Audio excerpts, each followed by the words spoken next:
জি sir, yes sir, আপনি কোনো tension করেন না। আপনি যে ঠিকানা দিচ্ছেন ওই ঠিকানায় যাই ফাটুমু। খালি কি ফাটুমু, এলাকা পুরো তছনছ করে ফেলাম।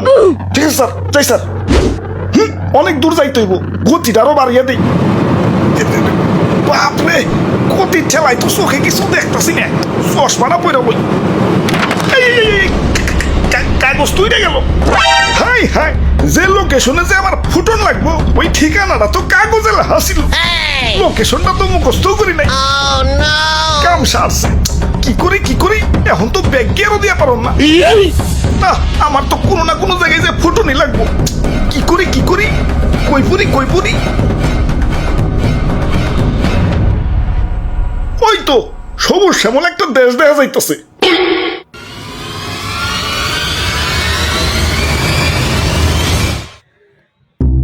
ভাই যাইতে দেন ভাই, দেরি হয়ে যাইতাছে। আব্বে হালায়, তুমি কোন এসে দেখছো? চাঁদা পয়েন্ট, চাঁদা ছাড়া ঢুকতে দন যাবো না। ওরে বাপুরে, ইয়া চাঁদা দেও আর আগে বাড়াও। চাঁদা তোলেন কেন ভাই? এটা তো ঠিক না ভাই। এত কথা না কইয়ে চাঁদা দিয়ে বিদায় হও, পিছে সিরিয়াল লাগছে দেখো না।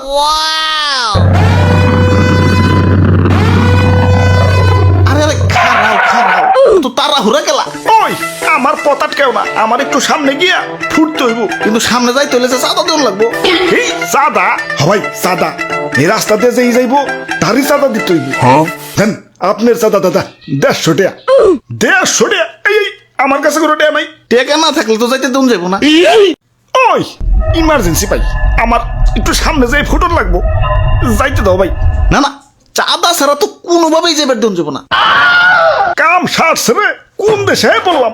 অন্য দেশে ঢুকতে গেলে তো এন্টি মিসাইল সিস্টেমের মুখোমুখি হইতে হয়, এনে তো চাঁদার মুখোমুখি অন লাগতাছে।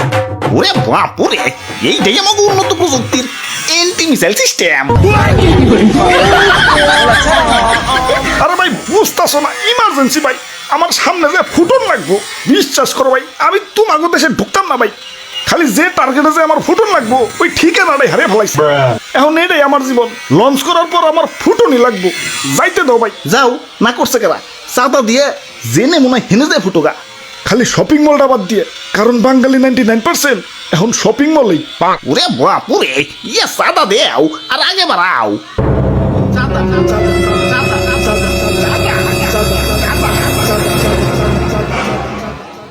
আরে ধর, এই তখন মানুষের বেলায় কোথাও শান্তি পাইতেছি না। একে তো আমার জায়গায় জায়গায় ফুটিয়া ফাটিয়া দুনিয়া জুড়ে একটা গ্যাঞ্জাম বাজিয়ে দিচ্ছে, তার উপরে তোরা চাঁদাবাজিতে রাস্তা আটকে বই রয়েছস। তোরা কি দুনিয়াটা একটু গুছিয়ে গেছে সুন্দর রাখতে পারস না? দুনিয়াটা তো তগই নাকি, তোরাই তো থাকোস, একটু মিলামিশা থাকুন যায় না? লোভ, হিংসা, ক্রোধ, ক্ষমতা তগর তো দিন দিন মানুষ বানিয়ে দিতেছে। আরে আমার ভাবতেও অবাক লাগে, এই মানুষ আমারে বানাইছে ওকে নিজেকেই ধ্বংস করার জন্য। কিছু মানুষের রাজনৈতিক ঝগড়া আর ক্ষমতার লোভ শাস্তি দিচ্ছে সারা দুনিয়ার নিরীহ মানুষদের। আমি যখন আকাশে উঠি নিচে দেখি বাচ্চারা খেলছে। আরে আরে এদের স্বপ্ন ভাঙার জন্যই কি আমি তৈরি? এই সুন্দর পৃথিবীটা তো শুধু রাজনীতিবিদদের জন্য না, এটা সবার। এখানে শান্তিতে বেঁচে থাকার অধিকার সবার। শান্তি বাদ দিয়ে অশান্তি কেন করস তোরা? তোরা মানুষ না, তোরা সবাই অমানুষ হয়ে গেছস। তোরা যদি মানুষই হইতি, মানুষ হয়ে মানুষ পারতে পারতি না। তোরা সেদিনই মানুষ হবি যেদিন আমাকে বানানো বাদ দিয়া পৃথিবীটাকে সুন্দর বানানোর চেষ্টা করবি। তোরা সেদিনই মানুষ হবি যেদিন আমাকে বানানো বাদ দিয়া নিজের ভাইদেরকে বুকে টেনে নিবি। আরে এত কথা কিসের? এনে কি সিনেমা দেখতে বইছি?